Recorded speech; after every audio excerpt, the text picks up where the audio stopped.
Combien de journées laissons-nous filer sans regarder vraiment? Combien de « je le ferai demain » ont remplacé un « je t'aime ». Chaque tic-tac de l'horloge est un instant qui ne reviendra jamais. Chaque aube nouvelle nous offre une chance, un souffle, une promesse. Mais trop souvent, nous laissons cette promesse s'évanouir dans le brouillard de nos habitudes. Nous passons nos vies à organiser des horaires, à remplir des agendas, le travail, les obligations, les rendez-vous, les factures. Tout est méticuleusement rangé dans des cases. Nous priorisons l'urgence, oubliant parfois l'essentiel. Pendant ce temps-là, le monde autour de nous continue de tourner, indifférent à nos listes. Nos parents vieillissent, leurs souvenirs s'estompent. Nos proches s'éloignent, parfois sans un mot. Et souvent, avec une facilité déconcertante, nous remettons à demain ce qu'on aurait dû faire aujourd'hui.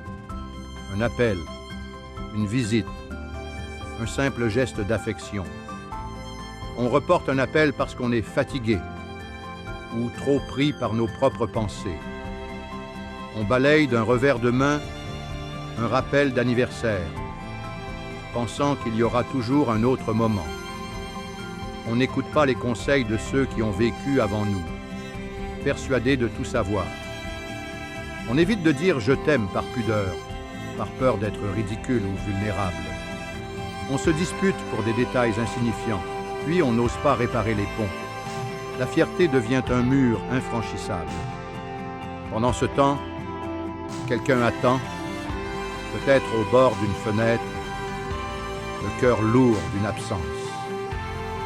Un silence s'installe, pesant, entre des êtres qui s'aiment.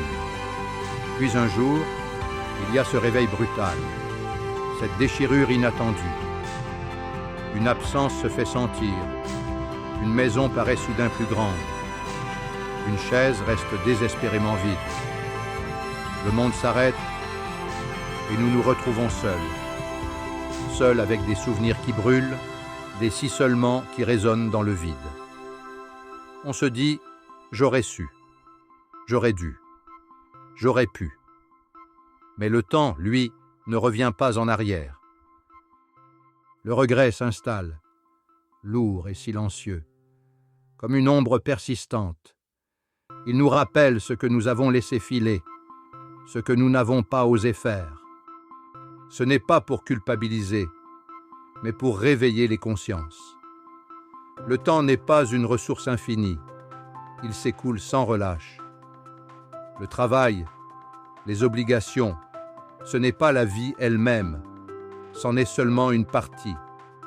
Et si la vie, la vraie, c'était ces moments que l'on refuse parfois, par peur, par honte, par manque de temps, nous passons à côté de l'essentiel. Dire « je t'aime », rendre visite, écouter l'histoire de nos parents, accepter un conseil, ce sont des gestes simples. Ces gestes prennent peu de minutes, mais ils laissent des trésors inestimables pour les années à venir. Ils tissent les liens qui donnent un sens profond à notre existence. Commence par de petites choses, des gestes simples mais sincères. Un appel de 5 minutes, un « je t'aime » honnête, une répétition du passé racontée par ceux qui l'ont vécu. Écoute attentivement, avec ton cœur. Planifie moins de choses, mais ce qui compte vraiment. Accorde du temps à ceux qui t'ont tout donné, à ceux qui t'aiment sans condition. On ne rattrape pas le temps perdu, c'est vrai. Mais on peut, dès aujourd'hui, remplir le temps qui reste de sens et d'amour. Chaque instant est une nouvelle opportunité de construire des souvenirs précieux. Si toi aussi tu repousses toujours, si tu laisses les jours s'enfuir, arrête. Rappelle-toi pourquoi tu travailles, pourquoi tu te bats chaque jour.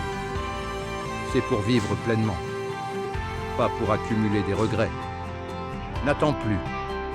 Dis ce qu'il faut dire, avec ton cœur. Fais ce qu'il faut faire, avec toute ton âme, avant que demain ne devienne un souvenir qu'on ne peut plus effacer. Le temps est précieux, les liens le sont encore plus. Ne laisse pas le silence prendre la place des mots que tu aurais dû prononcer. Appelle maintenant, dis-leur, c'est tout. Merci de nous suivre, abonne-toi et partage, et surtout laisse un commentaire paix sur toi.